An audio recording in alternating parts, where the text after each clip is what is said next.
Simon कहता है करके हम सब एक गेम खेलते थे। साइमन कहता है अपना सर थपथपाएं और हम सब वैसा ही करते थे।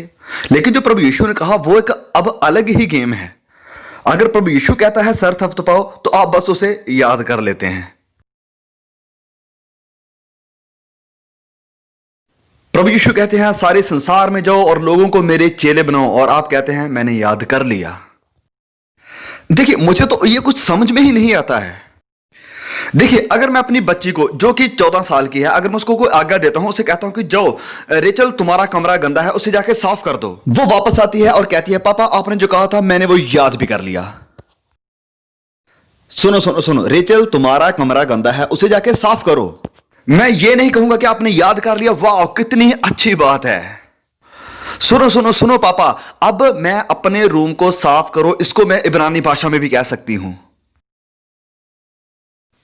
और हां सुनो, सिर्फ यही नहीं पापा, सिर्फ यही नहीं, अब मैं और मेरे दोस्त इकट्ठे होकर इसके ऊपर स्टडी करेंगे कि अगर हमने अपना रूम साफ कर दिया तो ये कैसा दिखाई देगा। हमने 5 हफ्ते की स्टडी रखी है कि रूम कैसे सफाई करना है। ऐसी बातें मुझे भी अच्छी नहीं लगेगी तो मैं कैसे सोच सकता हूं कि ये बातें उसको अच्छी लगेंगी जो मुझे बनाने वाला है। वाह फ्रांसिस बहुत अच्छा किया, आपने तो मेरे वचनों को याद कर लिया।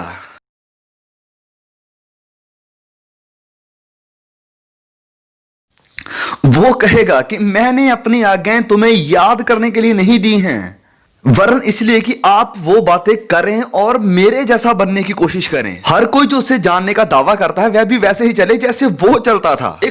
एक आखिरी विचार मैं आपके साथ साझा करना चाहता हूं। एक मेरा दोस्त था जो हमारे चर्च में बोलने के लिए आया। वह किसी आइलैंड में गया प्रचार करने के लिए, उसके 4 बच्चे भी उसके साथ थे, और वहां के ट्राइबल लोगों को उसने सुसमाचार सुनाया, उन्हें मसीह में लेकर आया और पवित्र बाइबल को उनकी भाषा में अनुवाद किया और उन्हें मसीह की तरफ खींच लाया। उसकी कहानी बहुत दिलचस्प थी, वह अपना एक्सपीरियंस हमारे साथ शेयर कर रहा था। और फिर आखिर में वह कहते हैं कि मैं अपने पास्टर, जो यूथ पास्टर है वॉन, मैं उनका धन्यवाद करता हूं।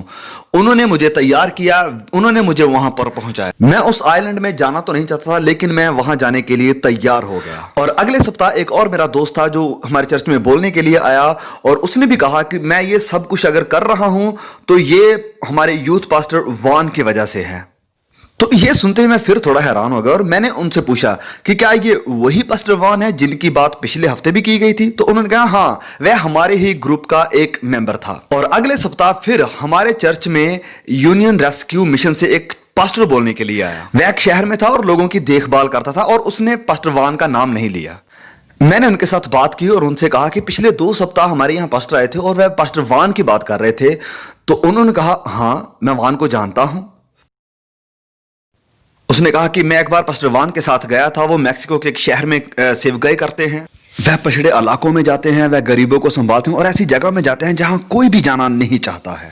उन्होंने कहा ये अजीब था, मैं उनके साथ जा रहा था और बच्चे उनकी तरफ भाग कर आ रहे थे और उन्हें पकड़ लेते थे और वह उन्हें खाना देता था। कितने भी गंदे होते थे वह उन्हें साफ करता था और उनसे बहुत प्यार करता था। उसे अपनी कोई परवाह नहीं होती थी। गाँव के सारे लोग उसकी तरफ खींचे चले आते थे। तो पास्टर डैन ने मुझसे कहा कि फ्रांसिस ये सब बहुत अजीब था, और जितना समय मैं उनके साथ चलता रहा मुझे अपने आप में ऐसा ख्याल आ रहा था कि अगर प्रभु यीशु इस धरती पर होते तो बिल्कुल ऐसे ही होता, बिल्कुल इसी तरह होता। और उसने कहा कि जो दिन मैंने वॉन के साथ गुजारा वो मेरे लिए प्रभु यीशु के साथ चलने जैसा एक्सपीरियंस था, अनुभव था।